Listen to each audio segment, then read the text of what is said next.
Caso Daniela Pérez. As mentes diabólicas por trás do brutal assassinato. Daniela Pérez era atriz, casada com o também ator Raul Gazola e filha da autora de novelas Glória Pérez. Daniela foi brutalmente assassinada, aos 22 anos, por seu colega de trabalho psicopata, Guilherme de Pádua, e sua respectiva esposa psicopata, Paula Tomás.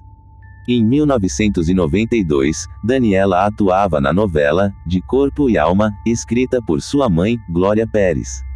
Sua personagem, Yasmin, teve um breve envolvimento romântico com Bira, o personagem do assassino Guilherme. Ele era casado com Paula, que hoje mudou de nome, casou e teve outros filhos. Na época, a assassina tinha 19 anos e estava grávida. O criminoso se queixava a Daniela e outras colegas de trabalho sobre como sua esposa era ciumenta, barraqueira e possessiva. Era do conhecimento de todos que Paula era agressiva e violenta. Há informações de que Paula, por ser extremamente barraqueira, certa vez, foi expulsa da boate que frequentava no Rio de Janeiro. Segundo o assassino que também elaborou o crime, Guilherme de Pádua, Paula já teria o agredido diversas vezes em razão de ciúmes. Todas essas queixas dele para Daniela, com o passar do tempo, foram ficando chatas e insuportáveis, já que o assunto era trazido à tona sempre. Testemunha afirma que, por volta de 10 dias antes do assassinato brutal, ouviu Daniela dizer a uma colega de trabalho para irem embora logo, sem dar carona a Guilherme, pois não aguentava mais ele e suas conversas doentias. Pouco tempo depois, os atores recebem o bloco semanal de capítulos da novela. Por coincidência, de 6 capítulos, o personagem do criminoso Guilherme de Pádua, o Bira, não aparecia em 2 capítulos. Imediatamente, Guilherme começa a pensar que seu personagem estava sendo menosprezado na trama a pedido de Daniela. Mais uma invenção da mente macabra de Guilherme de Pádua. No fatídico dia 28 de dezembro de 1992, o assassino, que acreditava ter o corpo fechado, rondava o camarim onde Daniela Pérez estava, querendo falar com a atriz de qualquer maneira. O ator Estênio Garcia afirma que Guilherme parecia transtornado. Guilherme queria saber o motivo de seu personagem, o Bira, não aparecer naqueles 2 capítulos.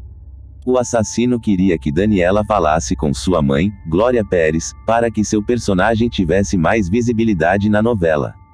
O psicopata mostrava suas garras aos poucos. Daniela, que naquele dia estava feliz, portava consigo uma pochete com $6.000, que iria usar para comprar um carro. Daniela se viu nervosa e aflita após receber 3 bilhetes de Guilherme. Somente Daniela sabia o que o criminoso havia escrito nos bilhetes. Quando as camareiras perguntaram a ela o que havia escrito, ela não quis compartilhar, apenas desabafou que Guilherme estava a rondando, a perseguindo continuamente. Uma das camareiras disse que ouviu Daniela gritar, dizendo para Guilherme lhe esquecer. O assédio, a pressão, o cerco cometido por ele, já havia sido percebido por todos, principalmente no dia do crime. O ator Sandro Siqueira, que também fazia parte do elenco da novela, contou à Glória e à polícia que, no dia do crime, percebeu o constrangimento de Daniela ao fugir do assédio que estava sofrendo. O delegado Mauro Magalhães conta que ouviu Sandro dizer que Daniela afirmou que estava com medo de Guilherme. Ela disse que tinha repugnância de trabalhar com Guilherme e, que não tinha dito nada à mãe dela com medo de prejudicar o ator. Ressaltou Siqueira, que a atriz acabou sendo vítima de sua própria inexperiência. No intervalo entre uma gravação e outra, o assassino foi até seu apartamento, com a roupa do personagem, buscar Paula com a desculpa de que iria buscar a comparsa no Barra Shopping.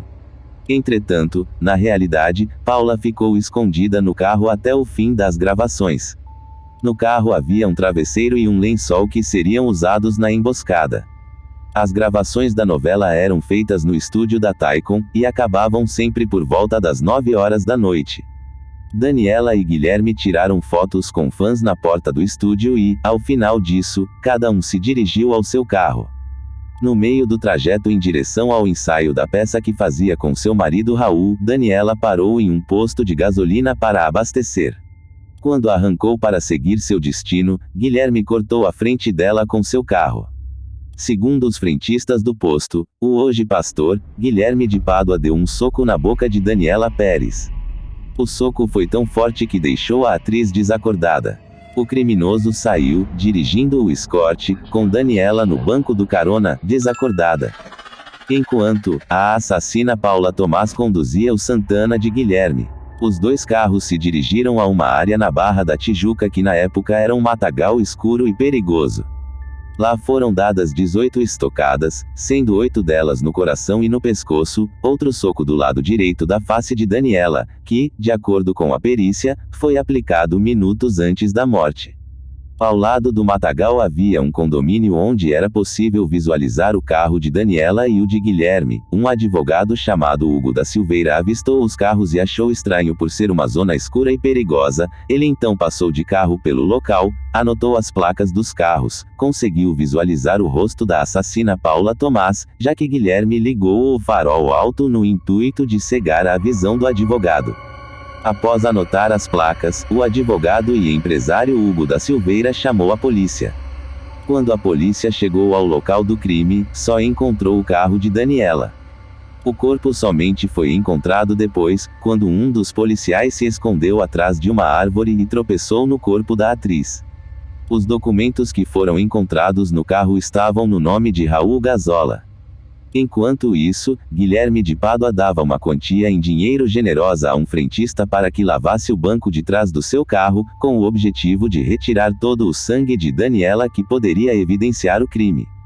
O crime foi resolvido praticamente naquela mesma noite. O advogado Hugo, que havia anotado as placas dos carros, as passou para a polícia. A placa do carro de Guilherme havia sido adulterada e a de Daniela haviam tentado arrancar. Quando os números das placas foram passados para a polícia, foi possível verificar que Guilherme teria dado entrada no estúdio Taikon com a placa já adulterada. Guilherme foi levado para a delegacia na manhã seguinte ao crime, onde, no primeiro momento, sua intenção seria assumir o crime sozinho.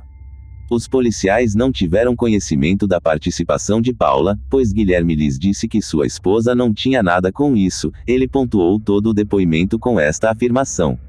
Paula teve sua cabeça entregue de bandeja à polícia, quando Guilherme pediu para fazer uma ligação para sua casa, onde pode ser ouvido pelos policiais a seguinte frase: "Fica calada que eu vou segurar sozinho".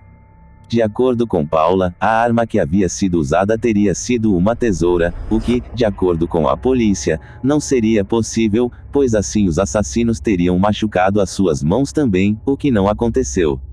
Tanto Paula quanto Guilherme não possuíam nenhum machucado em suas mãos, sendo assim, foi concluído que a arma usada foi um punhal. Foi falado em magia negra, já que Guilherme e Paula tinham ligação, e os rastros na maneira em que o crime foi cometido, geraram desconfianças. Daniela foi encontrada dentro de um círculo queimado. No interior do círculo a queimada era mais antiga, nas bordas, era recente, ao pé de uma árvore que, segundo os especialistas, é onde todo sacrifício humano acontece. Na última segunda-feira do ano, em noite de lua nova, chamada de a Lua dos Sacrifícios. Na palma da mão direita havia uma mancha avermelhada, que a perícia não conseguiu detectar que substância era.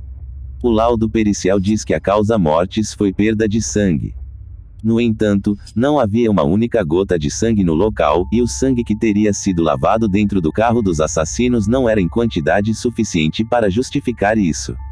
É verdade que eles estancaram o sangue com um lençol. Uma jornalista do jornal O Dia ouviu do porteiro do prédio deles, que haviam jogado no lixo um lençol cheio de sangue.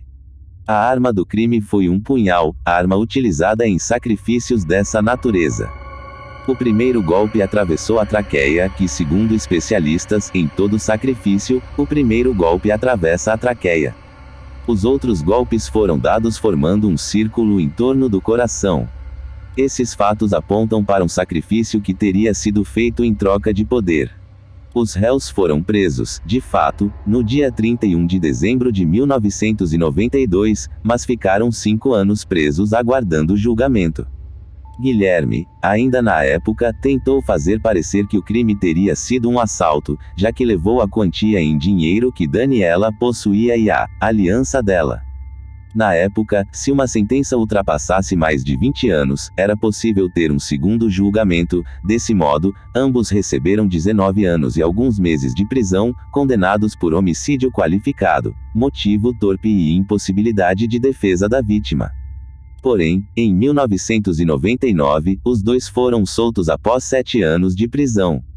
Hoje, Paula é advogada, mudou seu nome para Paula Nogueira Peixoto, casou-se novamente, teve mais 2 filhos, e seu filho com Guilherme, que nasceu na prisão em 1993, foi adotado pelo padrasto.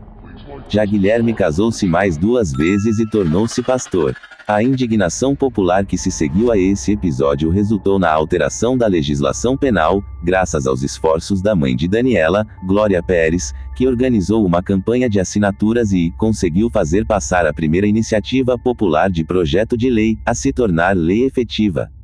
Lei número 8.930 de 1994.